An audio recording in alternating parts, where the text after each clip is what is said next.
And this series is what every Muslim must know. Fard Ain, what every Muslim must know. So fara'id are two types. The word fard means obligatory. Are we ready to go, Wissam? Okay. The word fard means obligatory. And the fara'id are of two types. Fard Ain and fard Kifaya. The meaning al-ain means itself, meaning fard for every one of us. We call that fard ain. Every Muslim must know this as a duty. Okay?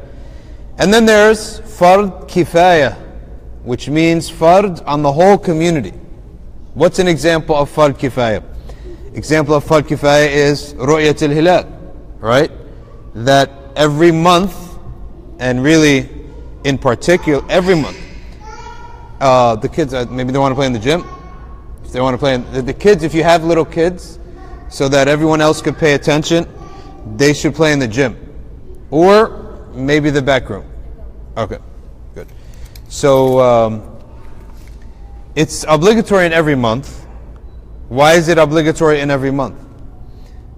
Because if you mess up a month, 1 month, if you don't do the ru'yah for 1 month, you mess up the next month. You take from the next month. Then if you've taken from the next month, which you shouldn't have, and then you can't figure out the next month, it's gray, then you have to add a 30th, so you ruin all the months. And it's particularly fard for the Ramadan, month of Ramadan. So do we all have to go and do the ru'yah? No.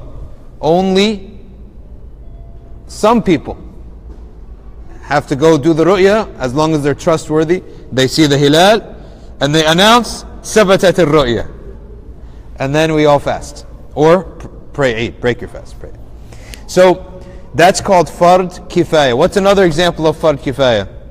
If someone dies, we have to bury him, right? Does every one of us have to bury him? No. As long as a few people do it, they have to bury. That's enough. But notice that if there's a fard kifaya comes upon the ummah, and then nobody is doing anything, at that moment it becomes fard ain for all of us to initiate action upon that.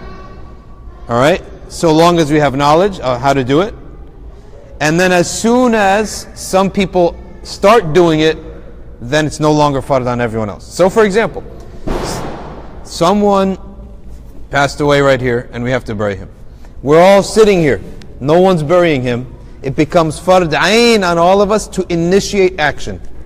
But let's say you initiated action before me, I got up, you got up, and then you started burying them. At that point, as soon as you started, سقطت الفريضة عن الباقي.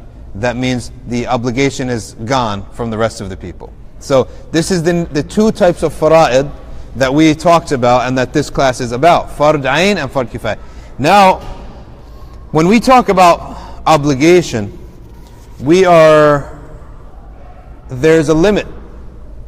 There is a very special moment in the life of every Muslim, okay, in which there's nothing obligatory, and then everything that we have to do becomes obligatory. That is called sinnu taklif, the age of responsibility, and there's a moment. It's defined by a moment that occurs to every male and every female. Alright? And that moment involves the emission of fluid. Okay? Alright? That marks you as a man, semen, or hayd for women. Or if someone is sick and doesn't know about this, or doesn't have any physical processes, then they go by age. And Imam Malik said 18. Abu Hanifa said 15. Okay? As soon as this happens, what happens? The malak of the bad deeds comes down and he begins writing. Before this, he wasn't writing. So the Prophet ﷺ said, begin with children to do the obligations of religion at age 7. The number one obligation being salah at age 7.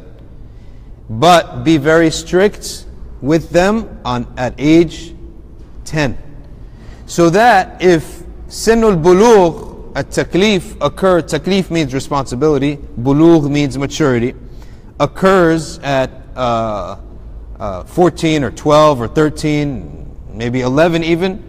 At that point, he's already been doing everything he has to do for a good year, 2 years, 3 years. So really, anyone who's intelligent is going to actually make sure that they're doing everything, or their dependents are doing everything like every other Muslim by the age of 11. 10 to 11. Fajr, alright, hijab, salah, wudu, knows how to take a ghusl, okay, knows how to fast, okay, all these things, knows their aqidah by age 11. 10, really. The Prophet says to start hard at 10, so really by 11 he should be doing fajr and everything else. When a plane comes down, right, the wheels don't come down when the plane is here. The wheels come down when the plane is here, right? And the buckle your seatbelt happens when you're here.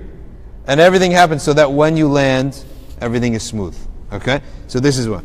Now, the first 3 subjects that we study in the fard ayn, is one of them is aqidah, which we're not doing here. We did it before and we'll do it again later. Right? It's very important. We've done it so many times. But the first 3 subjects are as follows. Number 1, something called ghusl. Number 2, something called wudu, which every Muslim knows, but actually we need to go the details. And number 3, al-miyah. Al-miyah means waters. What kind of water can we use, right, to do al-wudu, ghusl and wudu? So today's lecture is on ghusl. We talked just briefly about all of these 3 things in the first class, which was almost a month ago. But we're going now to talk about ghusl. And when I talk about ghusl, I'm going to talk about 6 subjects related to ghusl.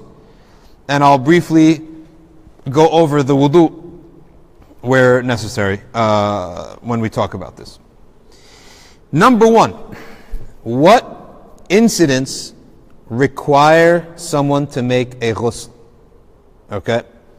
What requires us to do ghusl? Alright? Ghusl in general is a full body wash. Right? It's a full body wash. That's what ghusl is. And we'll get to all the details of it later. Number 1 reason that someone must do ghusl is taking a shahada of Islam. Now, who is obligated to take shahada? Only someone who is an adult, who is not a Muslim, who becomes a Muslim. He must take the shahada. La ilaha illallah Muhammadur Rasulullah. A child does not need to take the shahada. Let's say there's a 7-year-old child, 8 years old, 9 years old, that you adopt, and he is a Christian or Jew or Hindi or Majusi, okay? Or he doesn't even know his religion. When you bring him into the family and the masjid, you do not need to sit him down and say, قُلْ أَشْهَدُ أَنْ لَا إِلَهَ إِلَّا اللَّهُ وَأَشْهَدُ أَنَّ مُحَمَّدًا رَسُولُ اللَّهِ. Rather, he just joins in as normal. Only an adult who has a mind, who has thought about these things, must take the shahada. And because he's an adult, so balagh ila sin taklif. That means he either had hayd or he had a wet dream. Okay? So therefore he's not on tahara. He's not tahir. So he has to take a shower. As soon as a new person enters into Islam, he takes his shahada, La ilaha illallah Muhammadur Rasulullah, and he understands what he's saying without coercion. Now he's a Muslim. His first duty is to go take a full shower, right? That washes away symbolically his tahara. Washes away symbolically his shirk, and physically washes away from his previous state of janaba. Okay? Because the ghusl requires an intention. Right? Now, someone may have taken a shower, but might not be with the intention of ghusl. So that's number 1. Number 2. انقطاع دم الحيض أو النفاس. This is specifically for women. انقطاع دم الحيض أو النفاس. So as soon as hayd, menstruation is done, or postpartum bleeding is done. And there are maximum limits. For the hayd, the maximum limit is 15 days. Right? If someone's bleeding, after 15 days, they call it istihada. She takes a ghusl, and then she just makes wudu for every salah. And for nifas, postpartum bleeding, it's 60 days. Okay? Most people that, however, do not reach this. These are sort of out of the norm cases. All right? Now, the third reason that a person must take a ghusl is al-wiladatu bila dam, which is any birth that's basically like a C-section, where there might not be blood, or any type of birth which is dry, right? As long as birth was given, even if there is no bleeding, okay, or just very minimal, it requires ghusl. Number 4 is al-janaba.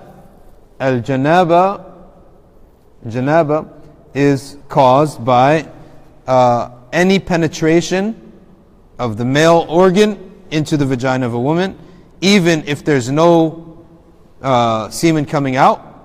Just the fact that there was penetration, okay, of the male organ into the woman, okay, at that point, janaba is they're in a state of janaba, and ghusl becomes obligatory. Okay, وَإِن لَمْ يُنزِلْ. All right, this is the state of janaba, and what janaba prohibits is Roman numeral 6, which we'll get to. The last thing that requires ghusl, okay, is al-maut. Al-maut. Why is it that we have to wash a body before burying it? We don't just bury it, we wash it first, right? So the soul coming out of the body, yujib al-ghusl. Right? However, this wujub al-ghusl is not upon, obviously, the mayyit, who has no feeling anymore, or has no taklif upon him anymore, but rather the community becomes obligatory on the community to have someone give him ghusl al-mayyit. Okay? Okay?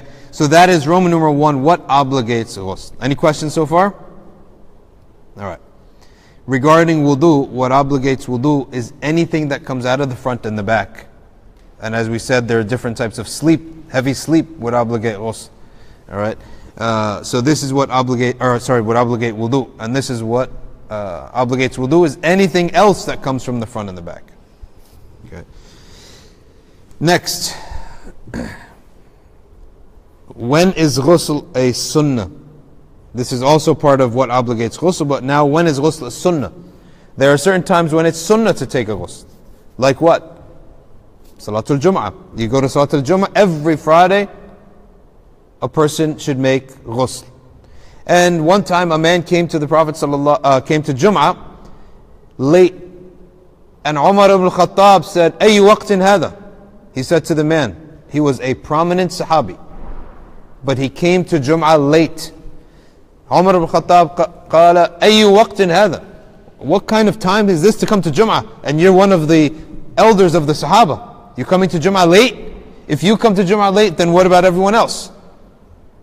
The man said, "Ma ya Amir al-Mu'mineen." Right? "Lam yakun illa an sami'tu al-adhan fatawadda'tu fa'atayt."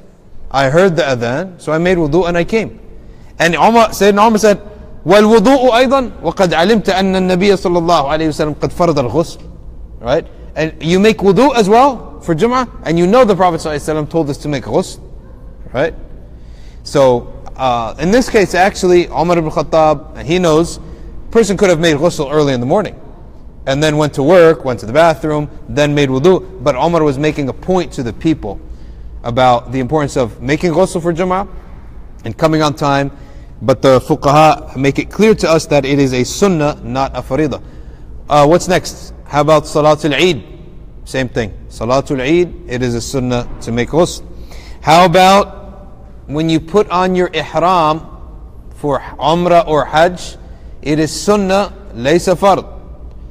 Not fard, sunnah to make ghusl.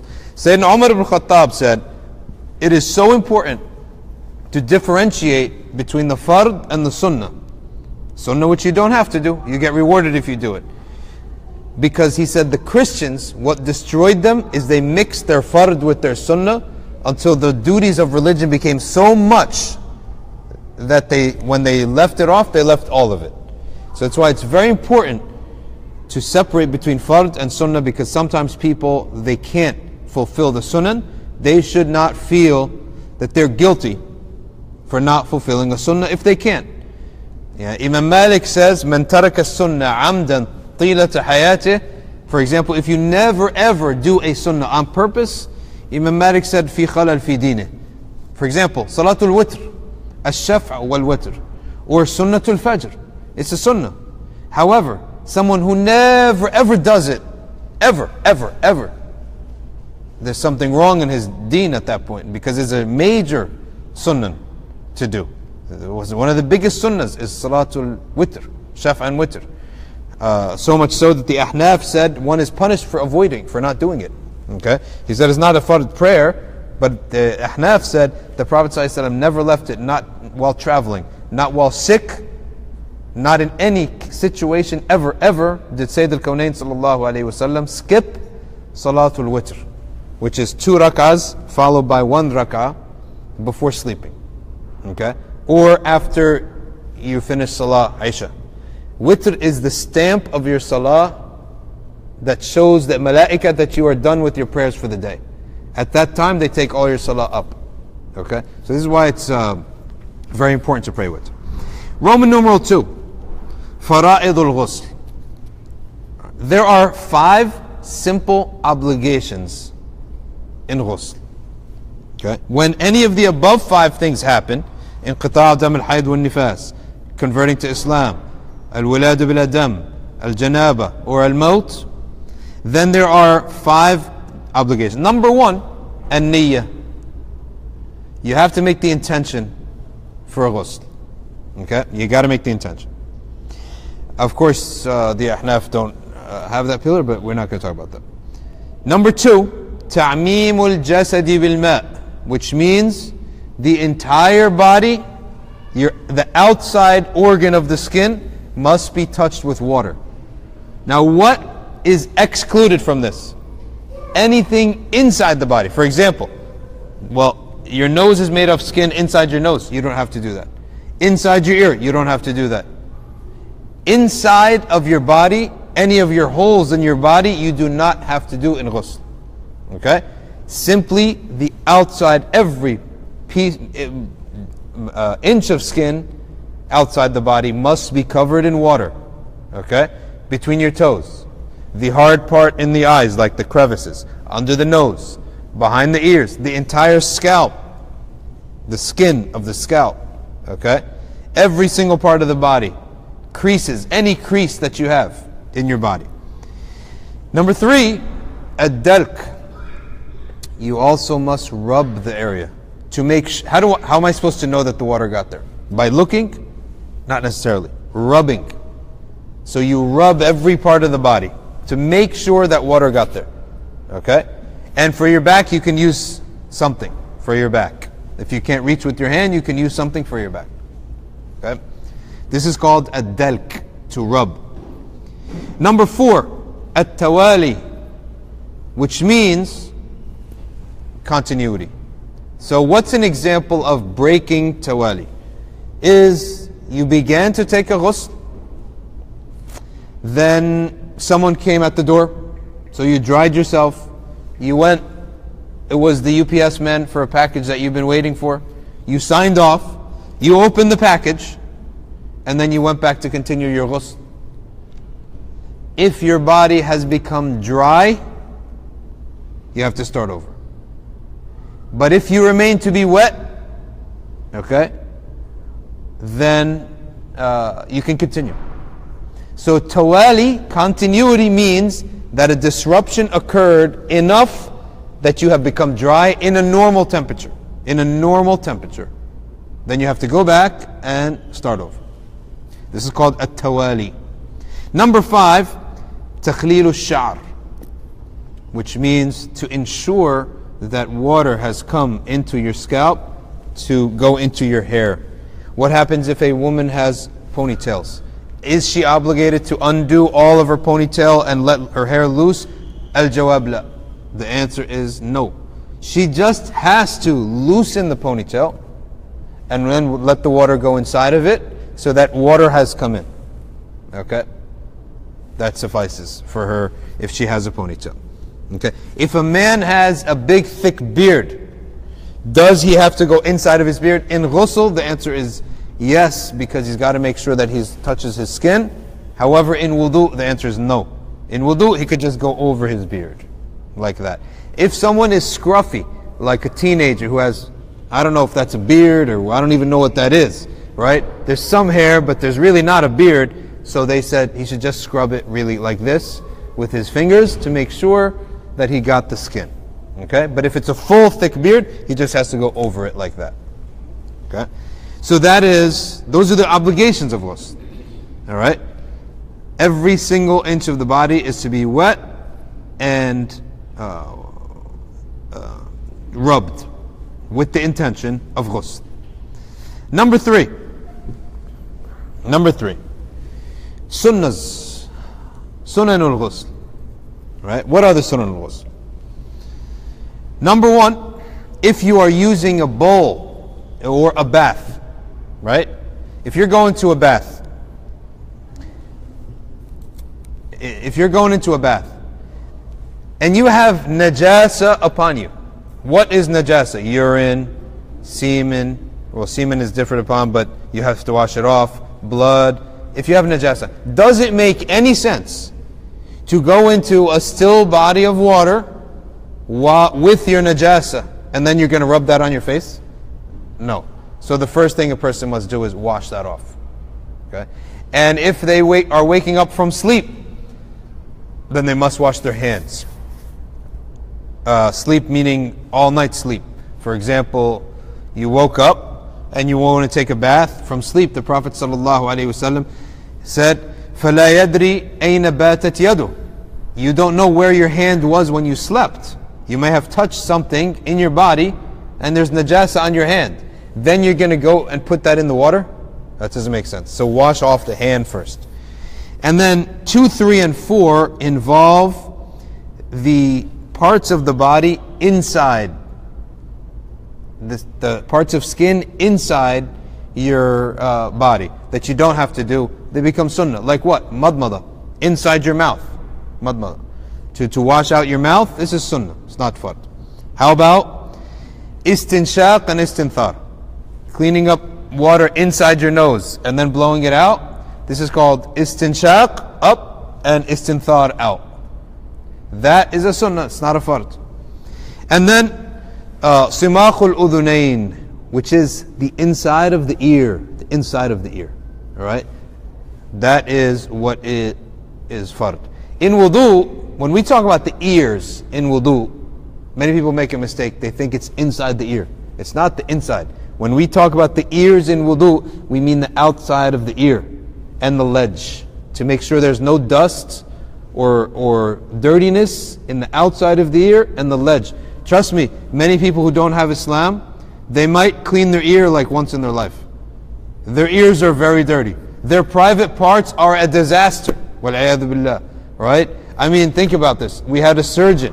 One of our fiqh teachers was also a surgeon. And he used to tell me, oh, ya shabab. He used to tell our class, ya shabab, don't underestimate the beauty of Islam in its tahara. Because I see polished people in Mercedes. They come for surgeries. We cut them open and we turn away. No sense of nadafa. No sense of cleanliness at all. Okay? No concept. Subhanallah. And at-tahara min al-iman. وَالنَّظَافَةُ نِصْفُ الْإِيمَانِ. Cleanliness is half of iman.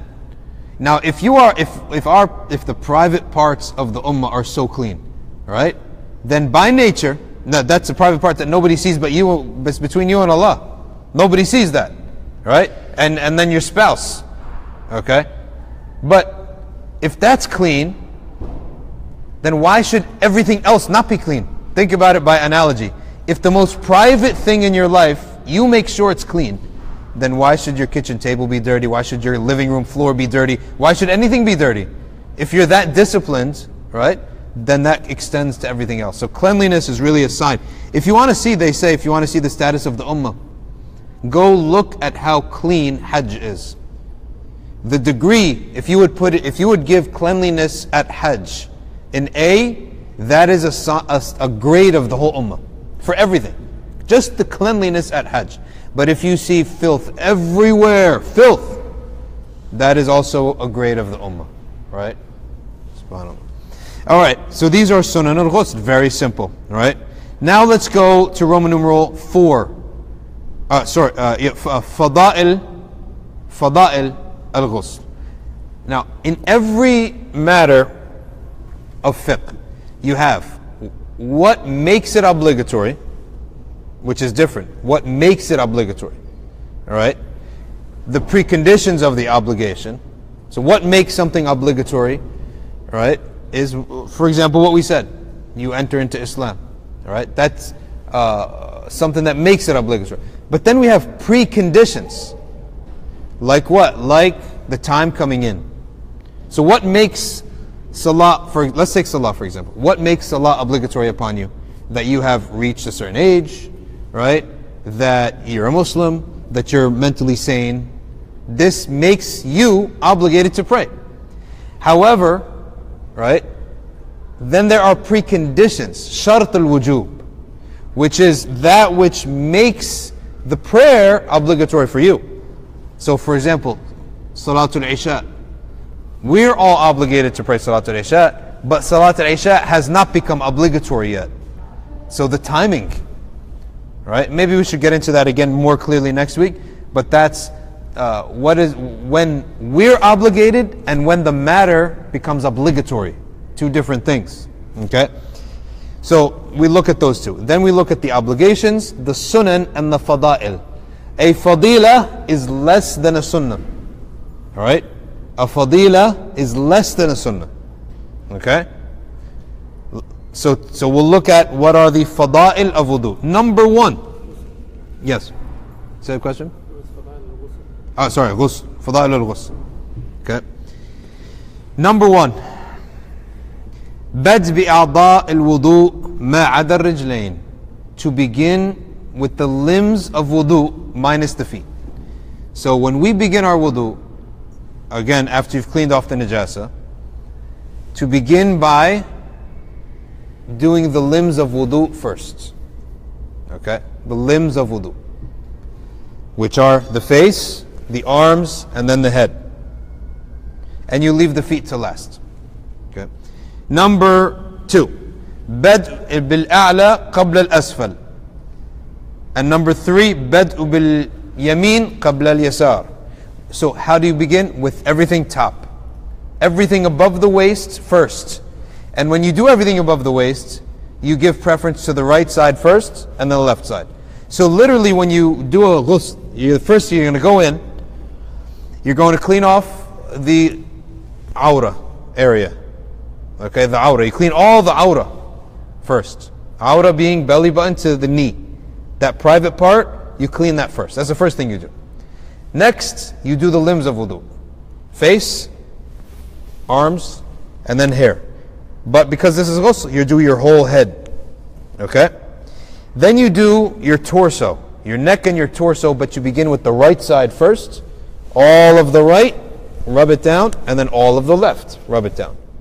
Then you go to the bottom, which we said you already did up to your knees already. So now you do from knee to foot. Right side, and then the left side. So the sunan are to begin with the a'da' al-wudu, and to begin with the top part of the body first, and then to begin before the bottom, and then to begin with the right side before the left side. Okay. Next fadila of wudu is qillatul ma', to use as little water as possible. The Prophet ﷺ used to make wudu with a sa'. Okay. وَالسَّاعُ أَرْبَعَةُ أَمْدَادٍ. A mud is, let's say hypothetically, a mud is, it's not exact, but let's say a mud is the size of a Poland Spring bottle of water. So the Prophet used to make wudu with a Poland Spring bottle of water, right, that size. And ghusl with 4. We make with 4 tubs, like gallons of milk. We like with 40 gallons of milk. 40 gallons. How much water do we take showers with? Some people, they have very bad habits with the water. right? Very bad habits. They set the water on to get hot in the shower. Then they go brush their teeth, have calls, right? Walk around, and the water's been running. You could have fed, 50 families who are impoverished from water by that time. This is, makruh, highly makruh. Sunnah is qillatul ma. Use as little water as possible. Okay? Next is at-tasmiyah qabla dukhul al-hammam.